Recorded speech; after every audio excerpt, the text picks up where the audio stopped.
আসসালামু আলাইকুম ভিউয়ার্স, আশা করি সকলেই অনেক ভালো আছেন। অনেক দিন পর চাচাতো বোন আসছে, তো ওরে বললাম অনেক দিন যাবৎ ইচ্ছে করছে কদবেলের ঝাল টক ভর্তা খাবো, কিন্তু একা একা খেতে ভালো লাগবে না বলে খাইনি। ও বলল ঠিক আছে, করবো নে। যে কথা সেই কাজ। গাছ থেকে তরতাজা ঝাল ঝাল মরিচ নিয়ে নিলাম। যদিও মরিচগুলো অনেক ছোট, কিন্তু প্রচুর পরিমাণে ঝাল। আমি ওরে বললাম যে ভর্তাটা তুই কর, তোর হাতের ভর্তাটা খেতে অনেক মজা। ও বলল যে ঠিক আছে।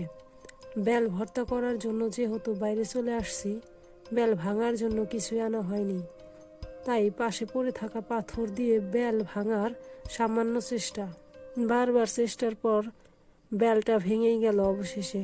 বেল ভর্তা করার জন্য বেল সে তো লাগবেই, বাট এর টেস্ট বাড়ানোর জন্য দিব কাঁচামরিচ, ধনিয়া পাতা আর বিট লবণ। ধনিয়া পাতা ও মরিচগুলো ভালোভাবে ম্যাশ করে নেব। তারপর এগুলো বেলের সাথে ভালো করে মিশিয়ে নেব। ধনিয়া পাতার অসাধারণ একটা ঘ্রাণ আসছিল।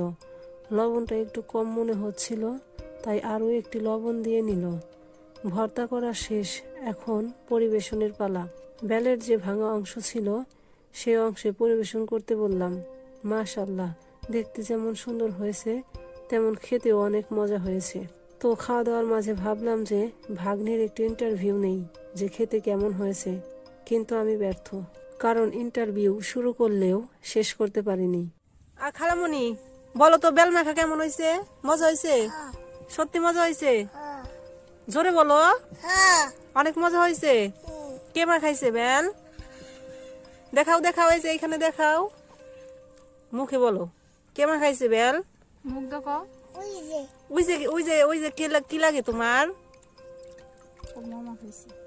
যাই হোক, আজ এই পর্যন্তই। সকলেই ভালো থাকবেন, সুস্থ থাকবেন, নিজের ও পরিবারের যত্ন নেবেন, বিশেষ করে শিশু ও বয়োজ্যেষ্ঠদের। ফি আমানিল্লাহ।